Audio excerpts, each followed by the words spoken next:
I'm going to keep this brief because I want to make this short and sharp. I have a question really to ask, and it's an open-ended question, and I welcome anybody's insight as far as this goes. I have just completed a draft of the essay that I plan to post online soon for the 20th anniversary of 9/11. The working title is 19 Arabs with Box Cutters. And I was thinking about it recently, and something clicked in my mind. My research, if you want to call it that, my investigation, if you want to call it that, I don't know. I don't want to be pretentious with my verbiage here, but my looking into the events of that day, I am increasingly inclined to think that there were no hijackers on any planes, and that the 19 hijackers were essentially cut from whole cloth. They were real people. Some of them were real people. Some of them were turned out to be people who were still alive afterwards. A good many of them were, in fact. Some of them were again, that wasn't demonstrated to be the case.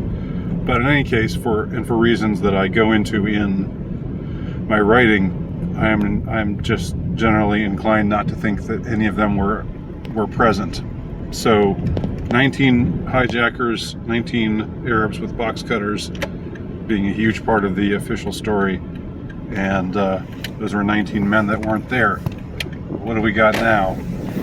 I'm not even going to say the name, because I've come to believe that even saying the name of the thing is giving it an incantory power that I want to avoid giving it, because I think you should know by now that I think it is a scam.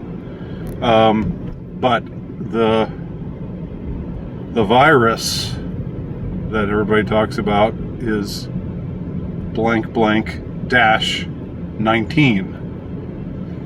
So we got 19 Arabs with box cutters who weren't there, and we've got a virus that's not there, both with 19.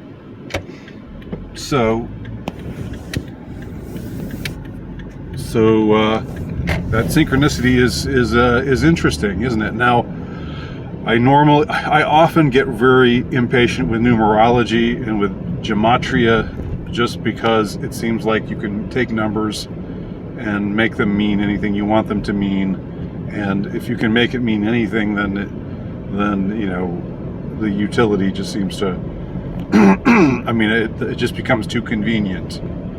But in this case, I'm just inclined to be struck by the repeating of 19.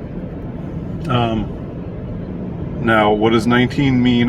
That's what I'm wondering now. That's what I have questions about. Esoterically speaking, how is 19 significant? It's a prime number, I know that. I also remember a song from the 1980s. Some of you old enough to might be able to remember this as well. That was about it was like a spoken word song that actually became a minor hit. This electronica song. I'll see if I can find it and post it below. It was about how the average age of the Vietnam War soldier, the U.S. soldier fighting in the Vietnam War, was 19. And it kept going on, it kept repeating 19, 19, and then 19, 19, 19, in this kind of incantory way that, looking back, is kind of weird. Looking back with a new pair of eyes strikes me as possibly significant. But other than that, you know, this is something where it could be easy to go, off the rails and just come up with a bunch of ideas that are way too convenient. But if you follow me, if you're down with what I'm saying, or if you're intrigued by what I'm saying here, I welcome your opinions, I welcome your insight. Please let me know what the hell's going on here. Thanks for watching.